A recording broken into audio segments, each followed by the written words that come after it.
How's it going, guys? Today we're going to be taking a look at the Instacart CEO, going over some stuff in an interview. I think it was really good to hear this, and we're going to go over just the main points here in this video. We're going to be reacting to it a little bit, but not the full 30-minute interview, just because that's a lot of time. You guys might as well just watch the video if I'm going to do that. But what I'm going to do is I'm going to try and save you maybe a little bit of time by going over the main points. Yes, I'm wearing glasses today. We want to see in HD. We want to see straight through the bull crap. That's why we got the glasses on. So basically, this channel called Bloomberg Technology somehow secured this interview with the Instacart CEO. I don't know this lady's name, but I do know that she's relatively new within the past year. And she's taken things over, she's made some changes, and she's from Facebook. So she worked with Zuckerberg, that lizard dude that everyone knows about, and now she's with Instacart, so maybe she got scared off. I don't know, maybe, just saying. So yeah, we don't got time to spare. Let's just go straight into the interview, see how things went. Also, just a disclaimer, I have proof. I have legitimate proof that Instacart Base Pay it's scamming us. I'm just saying. So next video, just be on the lookout for that. We're going to be showing how the Instacart Base Pay is completely messed up. I've had videos in the past going over this, but we have actual proof. So stay tuned for that. All right, so here's the interview. Get that popcorn ready. Go get yourself a nice little drink. I'm drinking some grapefruit sparkling water. Yeah, it's as gross as it sounds. Do you have your own motto, your own sort of mantra? There's two I really, really like in particular. One is grow the pie. We like the food puns. but the idea is that we make everyone better, the entire industry better. And the other one that I really like is put it all on the table, because I think it's really important to have transparency and tell it like it is. So it's a good value to follow. Okay, I don't know about you guys, but the leave it all on the table and full transparency thing is kind of funny, especially considering with the video I'm already in the process of making about going over the lack of transparency with pay. It's just what are you talking about? If you want transparency, make it an actual thing. Make it transparent. Don't say that's what you want and then just not give it to us. It drives me crazy, guys. I'm sorry. Let's freaking go. Look at all these people. Heck yeah. Bloomberg Studio 1.0, let's go. Meta for a decade, rising to become one of Mark Zuckerberg's top lieutenants. I told you guys, I'm not capping, she actually worked with Zuckerberg himself, the lizard man. What is your read right now on how the pandemic has changed the grocery industry? Well, I think it has massively accelerated the move towards online grocery, and this transformation is very much here to stay.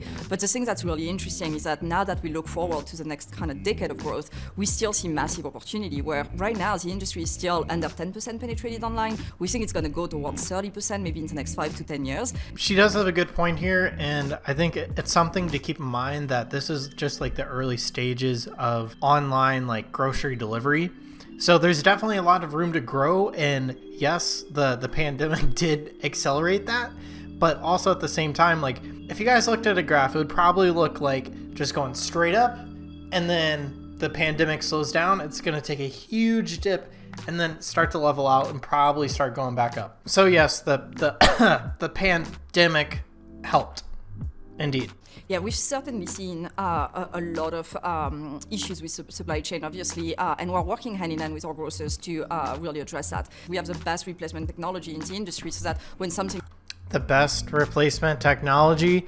You mean the replacement technology that you don't promote to customers? Because customers do not use this feature. They just say refund or nothing. Barely anyone ever makes actual suggested replacements.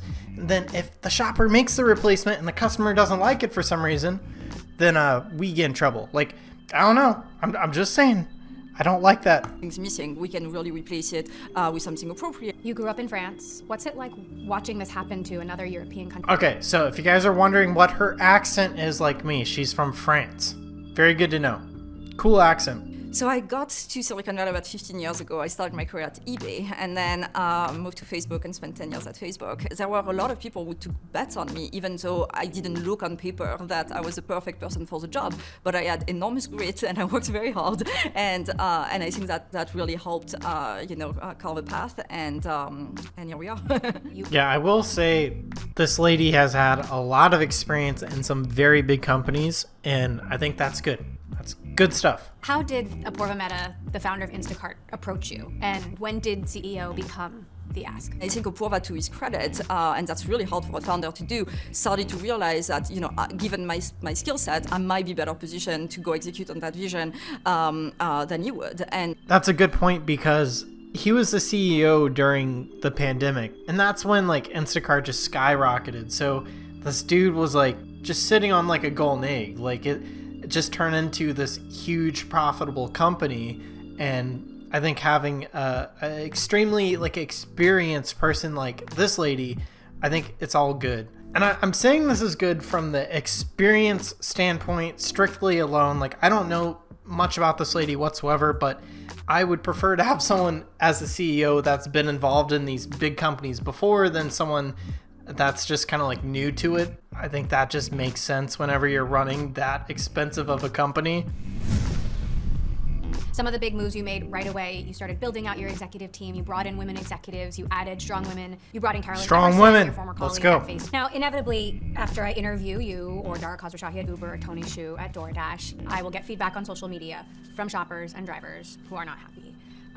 One Instacart shopper posted a picture of an order, showed they delivered 51 items, got paid $7.95 in no tip. Is that representative? no, that's very much not representative. And I think, fundamentally, shoppers care about their earnings. They really want flexible earnings whenever they want to. And so our job is to make sure that they have more access to work. Let's give them more access to work by making it so they can only get orders if they're in the parking lot of the store. And then we can give all the good orders to the new people, while the people like me sit in the parking lot and don't see anything. Yeah, let's give me some more orders. Let's go. Let's go. We make it very transparent to the shopper before they accept an order, what the order is going to look like, how much we're going to pay them, and how much the consumer is paying them. And so they can decide whether they take an order or whether they refuse it. And that's the kind of flexibility that our shoppers really value and the kind of transparency that they want. Yes, it is cool that we get to see like how much the customer is going to tip. Like DoorDash like hides some of the tips now, and Instacart is not doing that. Yes, they're transparent in the tip that we're going to receive. Tried and true, I think that's accurate. But the problem I have is, yes, they do show us how much Instacart's going to pay, but they don't break it down. So that's really like my next video. I'm going to go over that a lot more in just great detail, because Instacart they're not transparent with how they're paying you and how heavy pay and the miles and batch incentive is all coming together to like pay you. Like, they just don't explain how that works. And the batch that we're going to be looking at in my next video, it's to the point where there's $0 of batch incentive. And yeah, that's all I'm going to say. That's all I'm going to say. You guys have to stay tuned for the next video for that. The instant delivery space, or 15-minute delivery space, is that something that you want to double down on? It's something that we absolutely want to offer because, again, we really think that our customers want the full range of options. 15-minute delivery is not going to be relevant for everything. I mean, it's going to be very relevant on Thursday night when I'm craving chocolate ice cream, and it's really an emergency when that happens. Exactly. So, chocolate chip cookie dough for me. So basically, the 15-minute like deliveries, you're going to only be delivering to people that cannot drive because they're intoxicated. Just saying, you're going to be delivering to people with the munchies. That's all it's going to be. Do you think retailers trust you? Do they trust Instacart?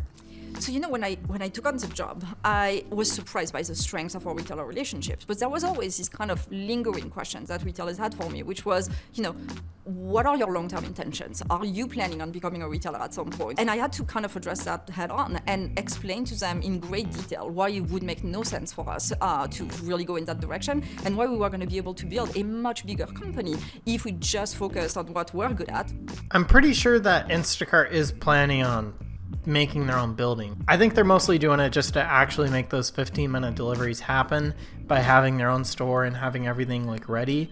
But it's not going to be like walking into Walmart, that's for sure. Something I always think about is specifically the relationship between Costco and Instacart. It's different than all the other companies, and a lot of the people that use Instacart with Costco actually go through the Costco app instead of Instacart.